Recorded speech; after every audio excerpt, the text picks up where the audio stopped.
Hola, hoy vamos a hablar de aborto. Bueno, primero la definición.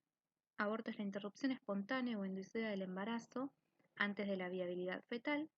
Esto se considera antes de las 22 semanas de gestación o hasta los 500 gramos de peso. Más del 80% de los abortos se produce en las primeras 12 semanas. Se pueden dividir en un estadio temprano, menos de 12 semanas, aborto temprano, y más de 12 semanas, aborto tardío. ¿Cuáles son las etiologías del aborto? En un 50% se debe a anomalías cromosómicas. Factores inherentes a los gametos, al huevo, alteraciones del trofoblasto, un huevo anembrionado, factores maternos como infecciones, alteraciones inmunitarias, traumatismo, trombofilia, enfermedades crónicas. La edad materna también es un factor determinante, ya que las mujeres mayores de 34 años tienen más probabilidad de abortos que las mujeres más jóvenes. A partir de los 30 años, la incidencia de abortos está en un alrededor de 12% y a partir de los 45 años supera el 50%. Factores endocrinos como el hipotiroidismo también aumentan la frecuencia de abortos. La diabetes también es un factor de riesgo para aumento del riesgo de que se produzcan abortos. Factores ambientales como el tabaquismo, alcohol, cafeína, miomas. Los miomas aumentan al doble la tasa de pérdida de la gestación, así que es un factor a tener en cuenta. Se va a determinar, se va a clasificar si la clínica que presenta la mujer, una mujer en edad fértil, que viene a la guardia, por ejemplo, con una prueba de embarazo positiva o eventualmente una ecografía, con ginecorragia, sangrado y con dolor abdominal. Esa es la clínica que va a presentar una paciente que consulta, en la que debemos sospechar que se puede estar produciendo un aborto y se clasifica en, puede ser una amenaza de aborto, un aborto en curso, un aborto incompleto, un aborto completo, diferido, séptico o recurrente. Ahora vamos a explicar cada una de estas clasificaciones. Bueno, entonces tenemos una paciente que tiene un test de embarazo positivo, que consulta por un sangrado y dolor en hipogastrio o abdominal. Lo primero que vamos a realizar es la anamnesis, preguntar la fecha de última menstruación, si se realizó o no un test de embarazo. Obviamente el estado general de la paciente es crucial, constatar los signos vitales, la presión, el pulso. Vamos a hacer el examen físico, colocar un espéculo, con el espéculo visualizar el cuello uterino si es posible, de acuerdo a las características del sangrado, quizás si es muy abundante no lleguemos a verlo, y constatar de que el sangrado provenga del cuello uterino. Bien, una vez que constatamos esto, vamos a hacer un tacto, el tacto va a ser bimanual y lo que vamos a evaluar es el cuello del útero. Vamos a evaluar si el cuello uterino, o sea, el cérvix, está abierto, cerrado o entre ambos. Y también, como el tacto es bimanual, evaluamos el tamaño del útero para ver si coincide con la edad gestacional que sacamos por fecha de última menstruación o ecografía. Bueno, ecografía vaginal. Si no se ve una gestación intraútero cuando le realizamos la ecografía, debemos sospechar en un aborto completo, en un embarazo ectópico o en una gestación que sea menor que la amenorrea, porque en general la gestación se va a poder visualizar a partir de las 5 semanas. Y si vemos la gestación intraútero, la morfología normal y acorde a edad gestacional, si hay fenómenos abortivos, si la morfología es normal y acorde, fenómenos abortivos o gestación menor que la amenorrea. Si la morfología es anormal, puede ser una mola, sobre todo si la paciente tiene historia de hipertensión o es hipertiroidea.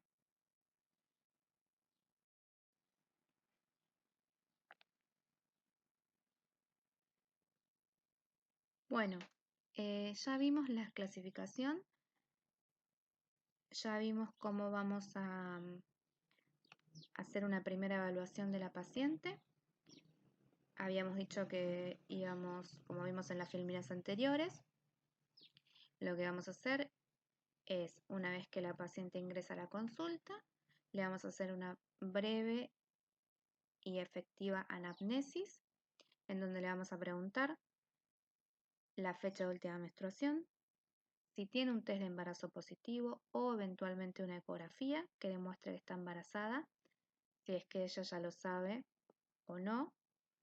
Debemos sospechar en toda paciente que esté en edad fértil que presente un sangrado con una historia previa de amenorrea, evaluarla si no tiene el diagnóstico de embarazo,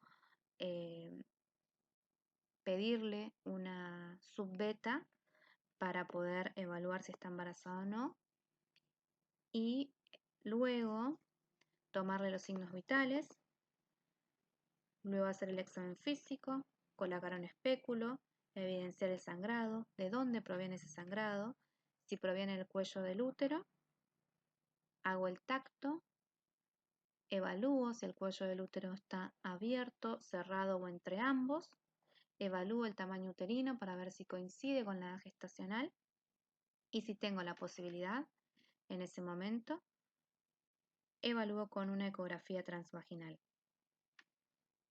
Ahí puedo ver las características, si hay o no embrión, si hay o no actividad cardíaca, si hay o no signos de desprendimiento, y en base a eso continuamos. Vamos a hablar ahora una por una de las situaciones que se pueden presentar. Habíamos dicho en la clasificación que se podía presentar como una amenaza de aborto, en donde la hemorragia es leve, el dolor hipogástrico o cólico es variable, el cuello, que era uno de los factores que nosotros íbamos a evaluar en el examen físico, está formado y cerrado. En la eco podemos ver un saco gestacional intraútero con o sin embrión según la amenorrea, porque si el embarazo es de muy reciente comienzo, puede ser que aún no se visualice el embrión, con o sin latidos o movimientos. En esta instancia de amenaza de aborto no hay un tratamiento efectivo. Como habíamos dicho, solamente el reposo, y se pueden dar antiespasmódicos como buscapina para aliviar las molestias. Reposo y antiespasmódicos. Buscapina simple. A la casa, nada más.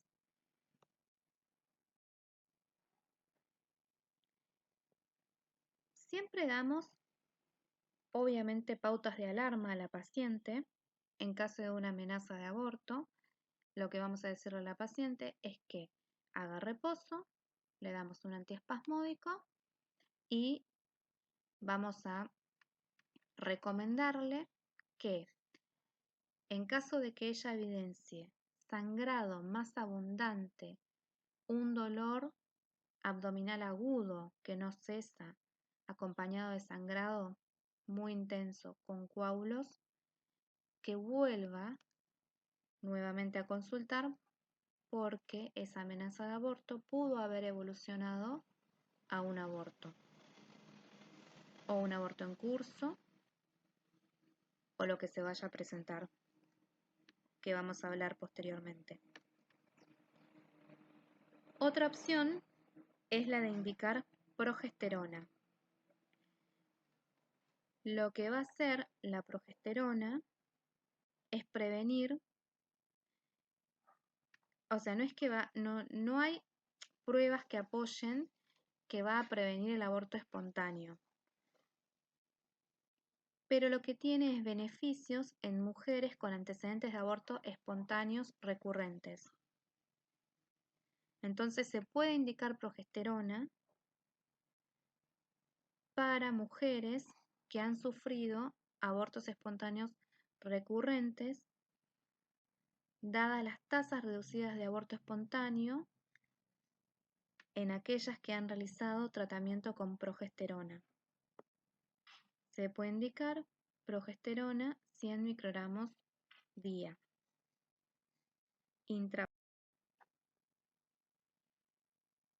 Aborto en curso. Entonces, como habíamos dicho, por un lado la amenaza de aborto, esto puede ser solo una amenaza, que la paciente haga reposo y que luego el embarazo continúe su curso normal, o se puede producir el aborto.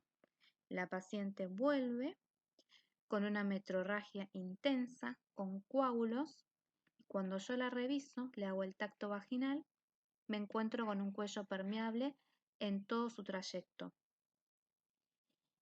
Y en ese trayecto se pueden reconocer material compatible con membranas ovulares. Y el dolor en hipogastrio es muchísimo más intenso. Bueno, de acá vamos a explicar lo que es el aborto incompleto. El aborto incompleto es la pérdida de parte, pero no de todos los componentes ovulares. La hemorragia es de características diversas, el dolor cólico es variable. La paciente refiere haber expulsado los restos ovulares, el útero continúa con su tamaño aumentado y hay dilatación cervical. Ecográficamente, el aborto incompleto se caracteriza por la presencia de ecos heterogéneos irregulares y esos corresponden a restos, pero no se va a observar el embrión.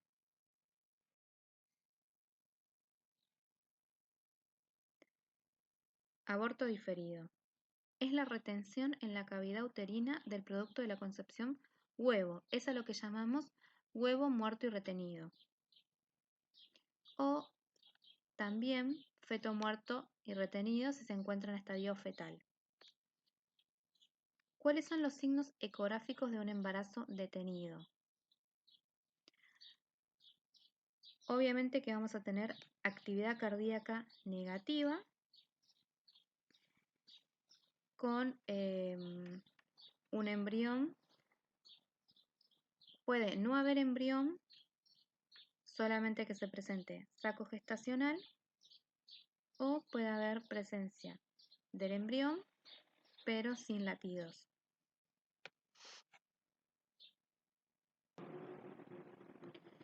Los signos ecográficos de embarazo detenido son la ausencia de latidos cardíacos fetales en un embrión con una longitud cefalocaudal mayor o igual a 5 milímetros por eco transvaginal o 9 milímetros por eco transabdominal. No embrión con latidos cardíacos fetales en un saco gestacional mayor de 25 milímetros en una ecografía transabdominal o mayor a 16 milímetros en una transvaginal. Ausencia de saco vitelino en saco gestacional de 20 milímetros. Ausencia de cambios en 2 exploraciones separados por 7 días. Un saco normal aumenta aproximadamente 1 milímetro día. No tiene dudas porque está en el límite. Lo que puede hacer es pedir una nueva ecografía en 7 días. Si no hubo un cambio, eso quiere decir que estamos probablemente ante aborto completo. En un aborto completo, lo que puede suceder es que la paciente venga con la historia de un dolor cólico insoportable, con un sangrado muy abundante, con coágulos, hasta con expulsión, que ella refiere de material de tipo de características embrionarias, pero que al examen físico el sangrado haya cesado, el cuello al tacto vaginal esté cerrado y el test de embarazo ya puede darme negativo o positivo si fue reciente. Cuando hacemos la ecografía, la cavidad uterina está vacía. Bueno, acá como vemos en la filmina, ya dijimos la mayoría de las cosas, excepto lo de la gamma-globulina. Es importante siempre que uno tiene una consulta de una metrorragia en una paciente embarazada, solicitarle grupo y factor, porque si esta paciente es negativa, para evitar la generación de anticuerpos que puedan llegar a atacar el producto de la concepción, lo que hacemos es aplicarle la gamma-globulina anti-D. Siempre pedir grupo y factor. ¿Cuál es la conducta en caso de un aborto completo? La conducta es la observación y seguimiento, solo para evaluar el sangrado. Si persiste el sangrado y en la ecografía se observan restos, lo que se va a hacer es un legrado, una evacuación de la cavidad uterina. Puede ser con un legrado o con un aspirado manual. Se puede utilizar cualquiera de las dos. Endouterino. Bueno, vamos a hablar de lo que es el aborto séptico, una condición muy grave que realmente puede presentarse, incluso se presenta en las guardias, y el aborto séptico se va a presentar con una clínica, obviamente con una historia de amenorrea, o la paciente directamente refiere que ella estaba embarazada, que realizó en forma clandestina maniobras para perder el embarazo y se presenta a la guardia con fiebre de 38 grados, dolor en hipogastria o anexial, puede haber metrorragia, esa metrorragia, ver las características, si es maloliente, fétida, y puede haber signos de shock séptico en casos graves. Por eso siempre es importante tomar los signos vitales. ¿Cuáles son los criterios? La sepsis es la presencia de un foco infeccioso y 2 o más criterios del síndrome de respuesta inflamatoria sistémica. Estos incluyen temperatura mayor a 38 grados o menor a 36, frecuencia cardíaca más de 90 latidos por minuto, respiratoria más de 20, presión de óxido menor de 32, una leucocitosis mayor a 15.000 o menor a 4.000. Esto es mayor a 15.000 para el puerperio, porque en una puérpera hasta 15.000 es normal. O la presencia de más de 10% de neutrófilos inmaduros en el... ¿Cuál es la fisiopatología? Acá se los puse en la firmina, lo vamos a leer. Los gérmenes involucrados pertenecen a la flora vaginal o intestinal. Pueden ser Escherichia coli, Streptococcus aerobios y anaerobios, Clostridium, bacteroides, enterococos. Una de las que reviste mayor gravedad es la gangrena uterina producida por Clostridium. Lo que pasa es que los restos ovulares favorecen un ambiente para la replicación bacteriana, con infección primaria del endometrio, que progresa al miometrio, a otros órganos pelvianos, abdomen y pueden llevar a la... Bueno, nuevamente, ¿cómo hacemos un diagnóstico? Anamnesis. En la anamnesis vamos a preguntar fecha de última menstruación, amenorrea. Si tiene amenorrea, le preguntamos si se hizo el test de embarazo, si le dio positivo. El examen clínico, piel, mucosa, sensorio, tensión arterial, signos vitales, como dijimos, temperatura axilar, examen ginecológico, colocamos el espéculo, hacemos el tacto, evaluamos la vagina, el cérvix, el útero, los anexos y le pedimos exámenes complementarios. Al ingreso, habíamos dicho que le pedíamos grupo y factor, test de embarazo, sangre, un hemograma con recuento de plaquetas, podemos hacer un frotis en sangre periférica, un hepatograma, urea, creatinina. Vamos a solicitarle hemocultivos por 2 para gérmenes aerobios y anaerobios, urocultivo, sedimento y cultivo de material intraoperatorio de colecciones abdominales, en caso de que esta paciente sea quirúrgica. Imágenes. Una radiografía de abdomen para ver si hay presencia de cuerpos extraños, presencia de gas intrauterino, neumoperitoneo, niveles hidroaéreos. Una ecografía abdominopelviana para ver presencia de restos ovulares, retinidos, colecciones abdominopelvianas, engrosamiento endometrial, perforación uterina o gas intramiometrial. En general se utiliza ceftriaxona con clindamicina y también se utiliza con gentamicina. Tratamiento quirúrgico. Bueno, en los tratamientos quirúrgicos, obviamente el degrado uterino evacuador bajo anestesia general o AMEU se realiza para la remoción del foco primario, que va a ser los restos ovulares dentro del útero. Luego, en caso de evidenciar alguna colección intraabdominal, se puede realizar una laparotomía exploradora en caso de que haya un abdomen agudo, una punción abdominal o del fondo del saco de Douglas positivo para pus, sangre o material entérico, una radiografía de abdomen donde se evidencia neumoperitoneo o aire intramiometral, signos de gangrena, diagnóstico ecográfico o sospecha de perforación uterina y, en el peor de los casos, la histerectomía.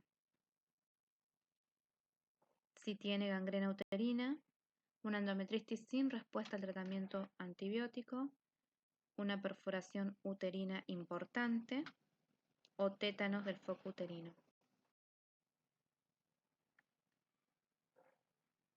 Hay un síndrome que es la máxima expresión del aborto séptico, hay que saberlo, se llama síndrome tricolor o de Mondor, que se produce por la toxina del Clostridio perfringens, y lo que produce es una insuficiencia renal aguda, oliguanuria con aumento de la urea y la creatinina plasmática, una hemólisis, hemoglobinemia, hemoglobinuria con hiperictericia, una coagulación intravascular diseminada. Y los 3 colores característicos son palidez debido a la anemia, amarillo por la ictericia y cianosis debido a la hipoperfusión tisular. Aparece dentro de las 24 o 48 horas después del aborto provocado o espontáneo. Es muy grave con una mortalidad de hasta... Bueno, la evacuación endouterina, como habíamos dicho, es la extracción del material que está contenido en el útero. Y se puede hacer con el aspirado manual endouterino o con el degradado uterino evacuador, que es los dos instrumentos que utilizamos para realizarlo. También se puede hacer con métodos farmacológicos, mediante la aplicación de oxitocina o misoprostol. El AMEU tiene sus ventajas sobre la cureta o el legrado. Acá se está realizando la extracción del contenido, o sea, este es el útero, esta es la cánula, este es el ameu, y lo que se hace es una aspiración con vacío y se gira el instrumento y eso va aspirando todo el contenido intrauterino, que serían los restos ovulares. Esto es el aspirado manual endouterino o AMEU, que es lo recomendado. El misoprostol. El misoprostol es una droga que se utiliza para realizar la evacuación de la cavidad uterina. Es un análogo de la prostaglandina E1, inicialmente indicado para el tratamiento de la úlcera péptica.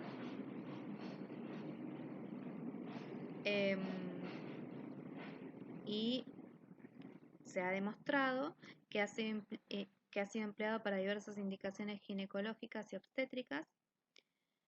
Se utiliza para la inducción del trabajo de parto con feto vivo, se utiliza para la inducción del trabajo de parto con feto muerto, para la hemorragia posparto, para el aborto terapéutico, para manejo del aborto incompleto, para manejo del aborto retenido, para la evacuación del huevo embrionado, la maduración cervical, previa instrumentación en ginecología y también la maduración cervical para una inducción al trabajo de parto, por ejemplo. O sea, el misoprostol se utiliza muchísimo en la obstetricia para diversas condiciones clínicas, tanto para realizar un nacimiento, para inducir un nacimiento, como para también realizar un aborto de tipo terapéutico.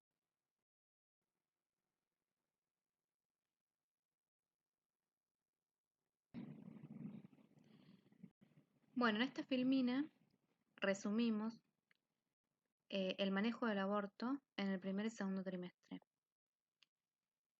Acá se pueden encontrar las dosis recomendadas, cómo realizar el tratamiento en hasta 12 semanas, de 13 a 15 semanas, de 16 a 18 y de 19 a 22. Ustedes lo pueden leer detenidamente y tranquilamente. Es cada cuánta, o sea, es los miligramos en dosis, cada cuántas horas. Se recomienda humedecer las tabletas con agua o suero para facilitar la dilución y la mejor absorción. Y lo que se hace es introduce la dosis que corresponda en el fondo del saco vaginal. En esta filmina, lo mismo. El manejo en caso de que estemos... Bueno, en el manejo del aborto incompleto se puede considerar el tratamiento ambulatorio inicial con misoprostol con úteros de hasta 12 semanas, obviamente sin signos de infección. En gestaciones mayores a 12 semanas, siempre manejo intrahospitalario. Lo mismo que dije antes, acá les dejo el tratamiento que se puede utilizar en el huevo embrionado y en el aborto incompleto. Son los esquemas, no es que hay que usar todas, sino se puede utilizar de cualquiera de estas formas la medicación. Volviendo un poquito para atrás, volvemos a hablar de las pacientes que eran RH negativas. Recordemos que siempre tenemos que pedir grupo y factor, porque si es negativa hay que indicarle la gamma globulina anti-D. En cualquiera de los casos, si fuera aborto diferido, huevo muerto, aborto incompleto, en evolución, aborto completo o aborto inevitable. Siempre hay que sugerir el mejor método anticonceptivo posaborto. Eso va a depender de la elección de cada paciente. Ningún método anticonceptivo se restringe. Puedo utilizar cualquiera de los métodos que están disponibles en forma gratuita y pública. Es necesario recordar que la ovulación puede ocurrir luego de los 11 a 14 días del aborto y 75% de las mujeres ovulan dentro de las primeras 6 semanas posteriores al aborto. Entonces, es muy importante que la mujer reciba una buena educación en salud sexual y reproductiva. Si es posible, que se vaya con un método desde el hospital en el que fue atendida, con una buena asesoría en salud sexual y reproductiva. Bueno, vamos a hablar de otro tema, que es el aborto en forma recurrente, que el aborto recurrente es cuando se producen pérdida de 3 o más embarazos. Actualmente se comienza el estudio de una paciente cuando tiene una pérdida consecutiva de 2 embarazos y en más del 50% de las parejas no se puede establecer una causa.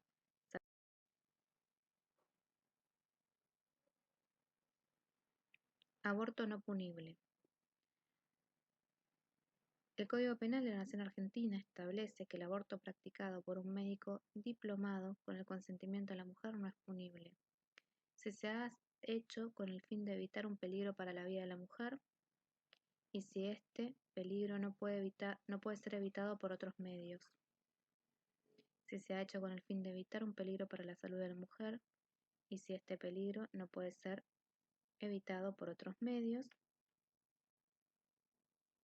Si el embarazo proviene de una violación o si el embarazo proviene de un atentado al pudor sobre mujer idiota o demente.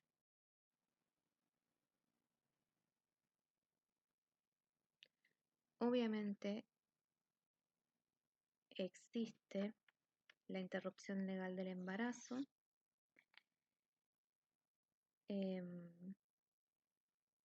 Este es un tema que se va a debatir en otra clase, pero actualmente ha cambiado nuevamente la situación actual sobre el aborto. También es importante remarcar la objeción de conciencia. Todo profesional de la salud tiene derecho a ejercer la objeción de conciencia con respecto a la práctica del aborto no punible. Sin embargo, la objeción de conciencia es siempre individual y no puede ser institucional. Esto quiere decir que toda institución a la que se recurra para la práctica de un aborto no punible deberá garantizar su realización. Quiere decir que si hay un médico que tiene objeción de conciencia, la institución se tiene que hacer responsable de que la práctica se lleve a cabo por parte de otro médico que pueda sustituir al anterior.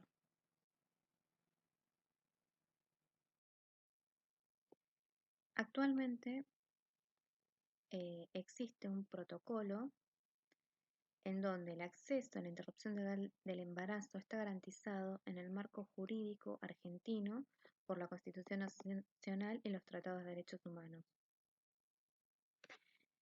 Entonces, la publicación de este protocolo para la atención integral de las personas con derecho a la interrupción legal del embarazo se ha producido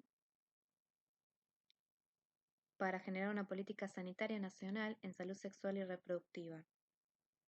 Esto está orientado hacia una política sanitaria para garantizar los derechos sexuales, los derechos reproductivos de las personas, derechos de las pacientes, proteger y acompañar equipos de la salud. Entonces, desde el Ministerio de Salud se publica un protocolo.